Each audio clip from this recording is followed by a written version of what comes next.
Hi, my name is Glenn Krzeminski, and today I thought we'd do a tutorial on Hot Legs by Rod Stewart. A rather puerile song, if not puerile then certainly adolescent. But it's not the Rod Stewart part we're interested in, is it, fellas? It is the awesome guitar work of guitarist Billy Keene. Let's get right through the tutorial part, and then at the end of the song, I'm sure that's what you're really interested in. At the end of the song, I'll do a liner notes type of thing to tell you why I think the song works and some of the interesting parts to look out for. So let's get right to it. The song starts up here on the 17th fret. Your ring finger should be on the 2nd string, and right after there's a snare drum hit, and right after that there's a real cacophony of sound.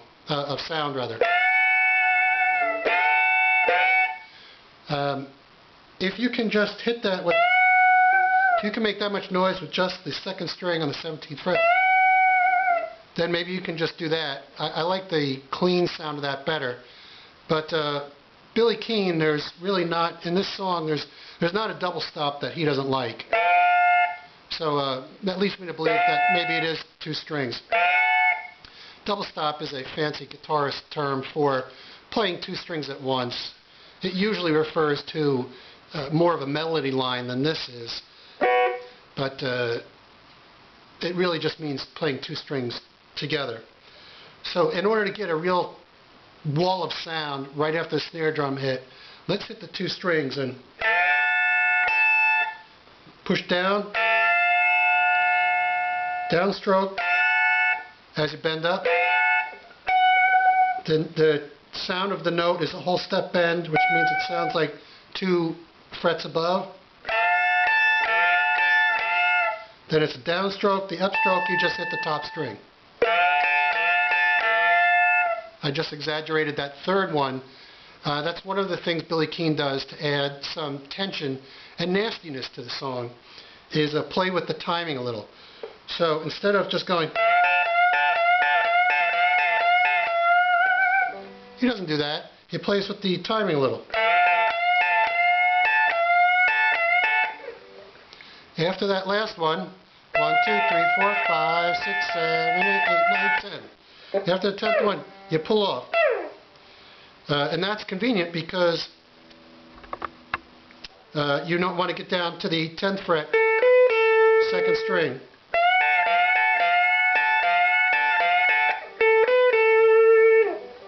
And then after that, here's the tricky little, try to keep your fingers indexed on that 2nd string, because you're going to,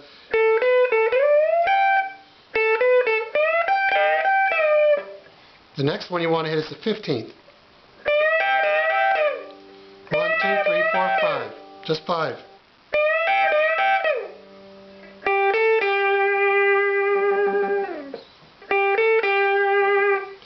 So once again,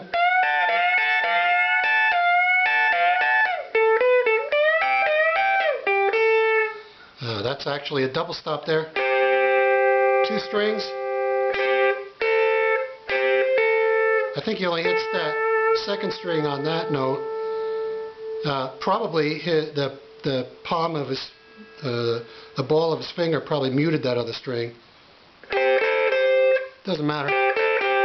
Sounds good either way.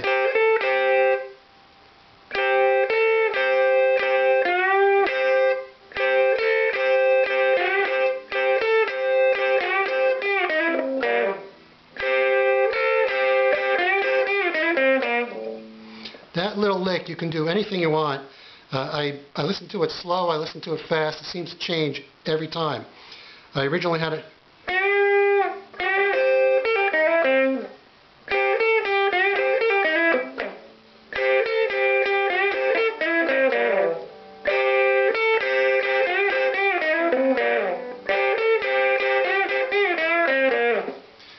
However you want to play it, but I think it's closest to this. That note is not really there. It's a wall of sound again. I like to play it because I can slide down.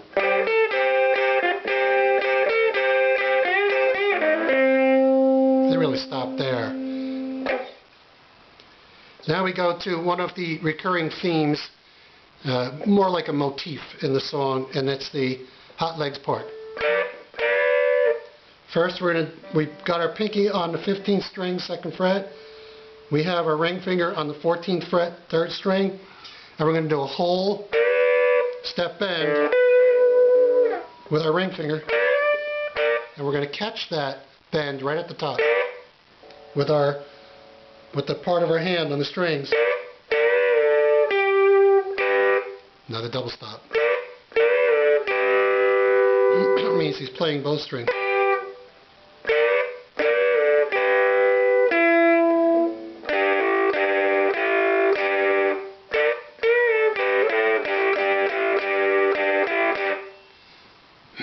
Now the next is hold it and then strike it so it's like a ghost bend and pull it down. No.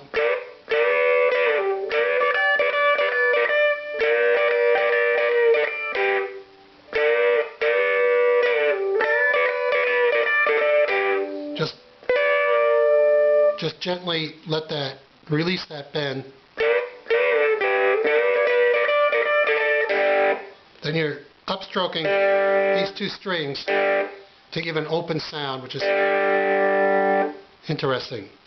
Now, two guitarists, the video shows 3 guitarists, one playing we're in the key of G.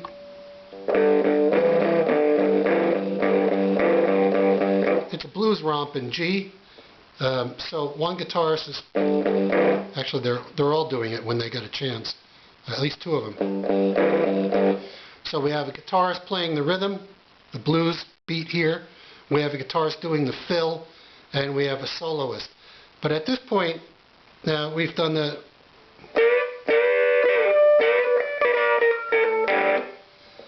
one guitarist is doing another one is doing it just an octave lower.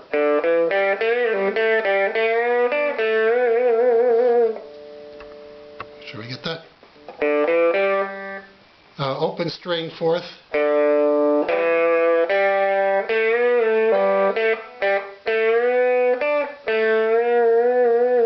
want to play that as close to the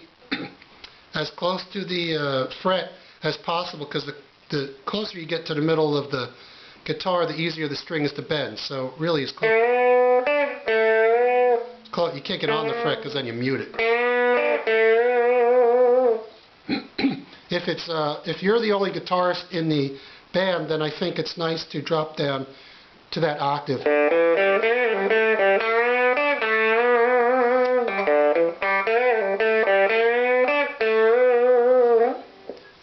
That's nice for a little dramatic texture change. So now we're on the 15th fret, excuse me, 2nd string. Let's get a little volume for that.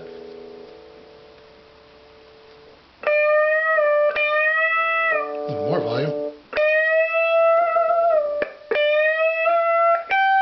So bend it up, whole step up. Pinky catches that 15th fret.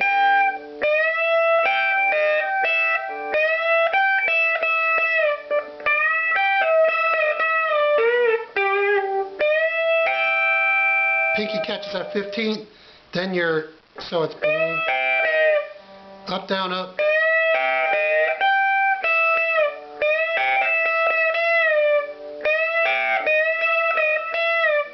So you just want to wiggle that a little. You don't even need to hit this note, because this is a unison bend. Which means the 2 pitches are the same, unison. Why does he do that? Well, if you just strike that note and hit it without bending up so your ear can hear when they match, they often sound a little out of pitch, and that's the sound I think he's going for. So it's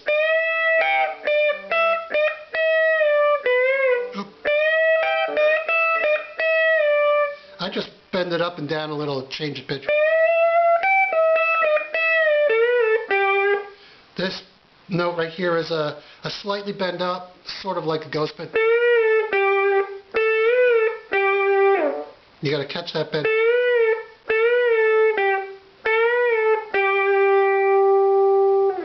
Then pull off. Then 2 open strings.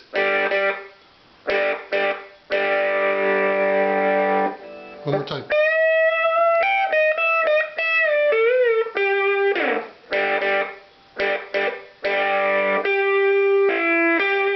This note doesn't really sound, it's more like,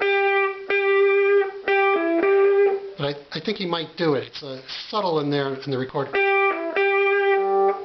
Now, since the amps are really juiced, he puts his ring finger on the same string we started the song out with, second, but you don't play it, you don't press it down hard enough to...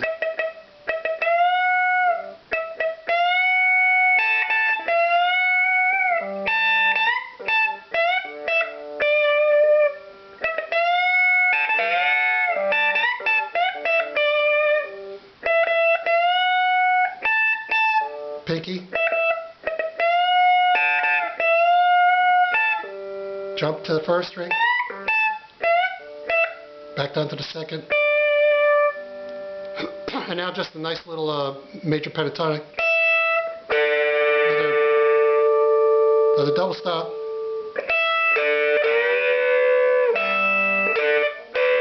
That's a ghost bend.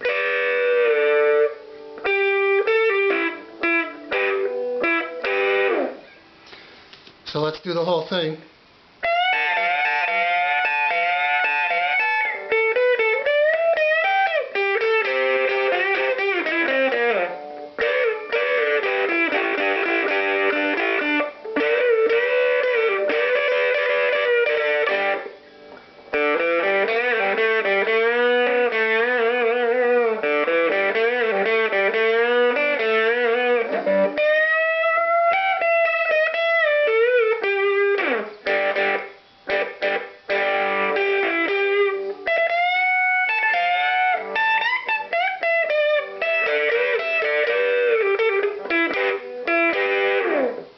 That's the whole intro.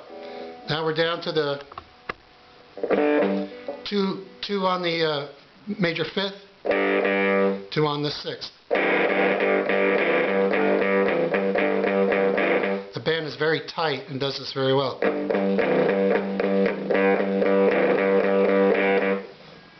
So then we come to the solo. We introduce a new motif, or a motif to start the solo. Again, there's 2 guitarists doing it, one here, one an octave lower.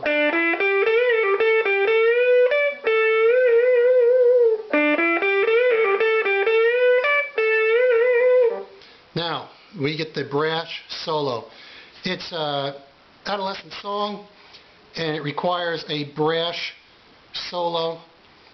It's a very common key, so how do we keep that interesting? And, well, I'll explain some at the end of the solo. But Billy Keene comes in here very brash and confidently. It's what I call a look at me solo. It's the type of thing that when you start playing it, you emerge from back of the band and you come up and you stand in front of the lead singer and you really blare it out. It's not very difficult. It's not very difficult. That doesn't mean I won't mess it up here. But it does take some panache to pull it off. It's an attitudinal solo, and it has to be done with a lot of swagger. So here's my attempt at it. So starting at the 8th fret, we have some double stops. 3 times. Just, again, look at me. Second and third string.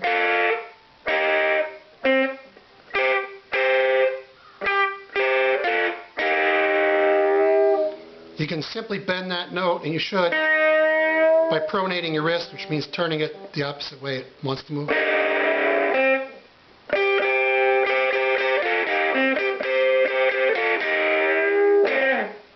Now when you do that, you've got to reach extra far with your ring finger to hit that note. Take some practice. Now we're down to the 3rd. We changed keys.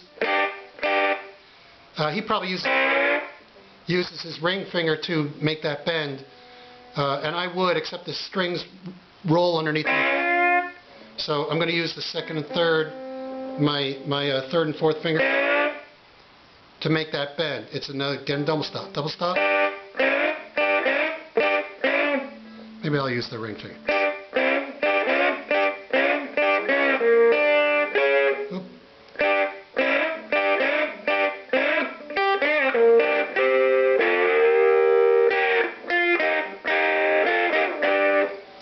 Alright, so it's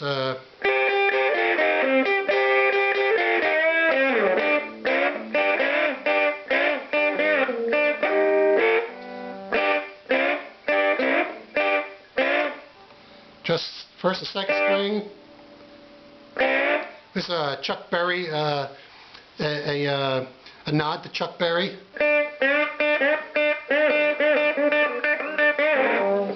And Chuck Berry was Billy Keene's mentor. We just this is just a ghost bend.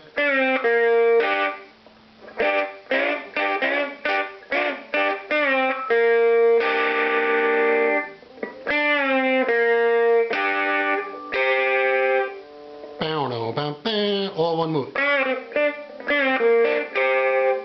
Now how do you make that? That's a 5-fret jump. How do you make that? Well, it helps when that when you get to that part, you're looking at the 8th fret so that you can land on it.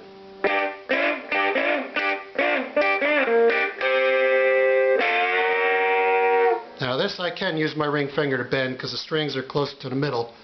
And it's a nasty slow bend. Oh, it's just gritty. Oh, too much. Come back down. Hold it. Play it back down. Here's an open string here.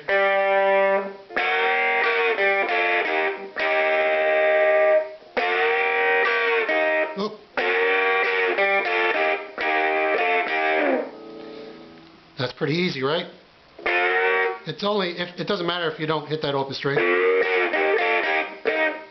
but there is an open one there.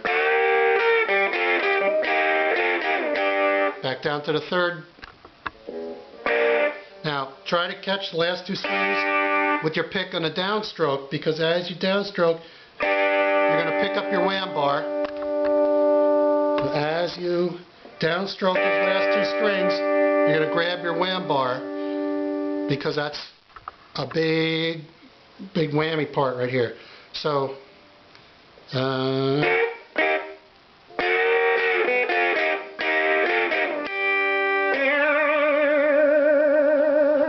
just so you're bending up that 3rd string. He actually comes up, bends it up and down.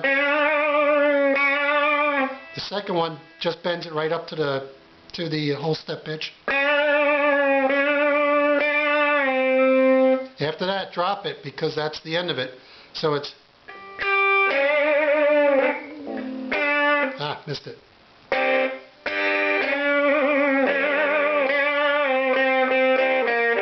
I missed that too.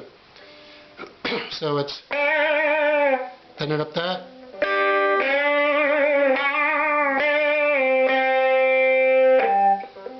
So it's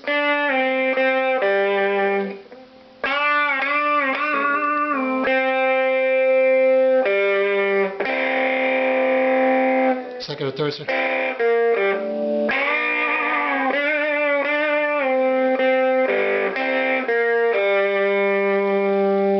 So if you're ending that on your middle finger or your ring finger, that's okay. It leaves your index finger free to slide up to the 10th fret, and he does slide into it.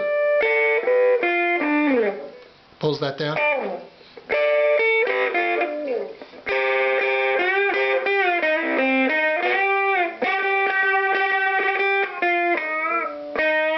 Want to give that a nasty half step or whole step, but doesn't matter.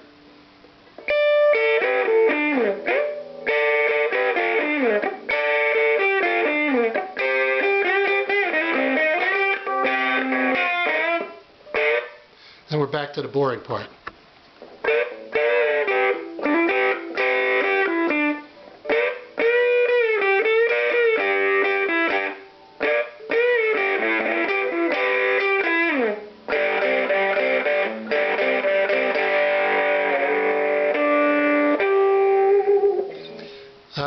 pretty much it. Let's do a real-time run through it and see how it sounds. Since I'm the lead guitarist, I would probably choose this one because the solo is close to here, and mine as well. Somebody's got to do the upper register one.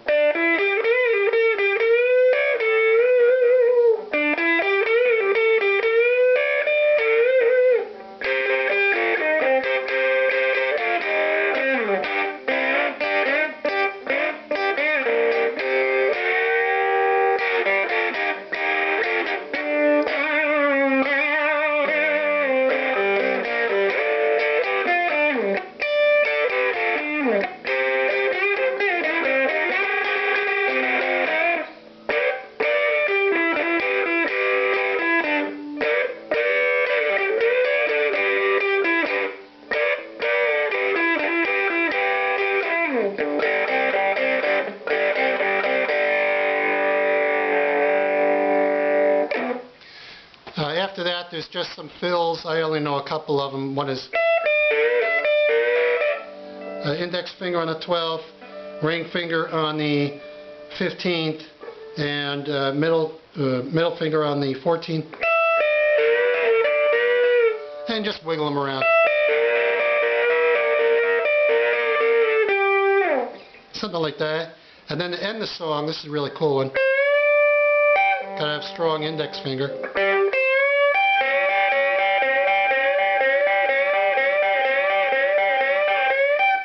I love you, honey. That's the end of the song. I said that I explained. You can turn off now if you don't want to hear any liner notes. And I'll make this brief, I guess, because we've gone on a long time. Part of the reason why the song is interesting is the solo. The first intro starts off on the 5th chord.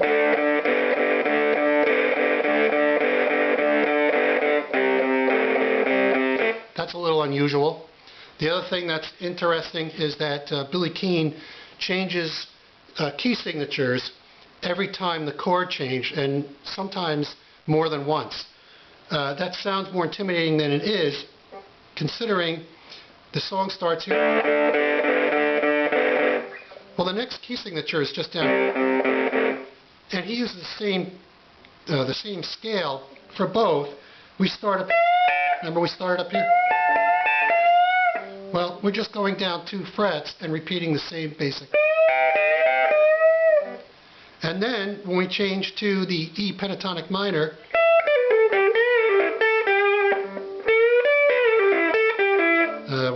what does he do? This part. That's E pentatonic minor, and it's also right there. How convenient. So he's changing the keys, the scales, and he's staying in this area. Later on in the solo, so he's doing the relative minor to the chords. This would be a G chord, although it's only a G and a major 5th there. So instead of playing the solo in G, or the intro in G, he's doing E minor, which is the relative minor of G. He's choosing the relative minor of all the chords. And then in the solo, he goes, instead of taking the G chord and playing an E minor over it, or E minor pentatonic, he's playing G minor pentatonic over it. Okay, it works. It works. A lot of times in guitar, we're not sure why it works. I'd like to just say it works because it works. But when he does that, that's when he's shifting positions. So when he's over the G chord, he's over here.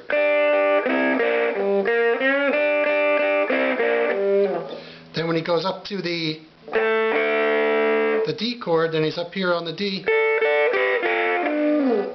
Then to the C chord.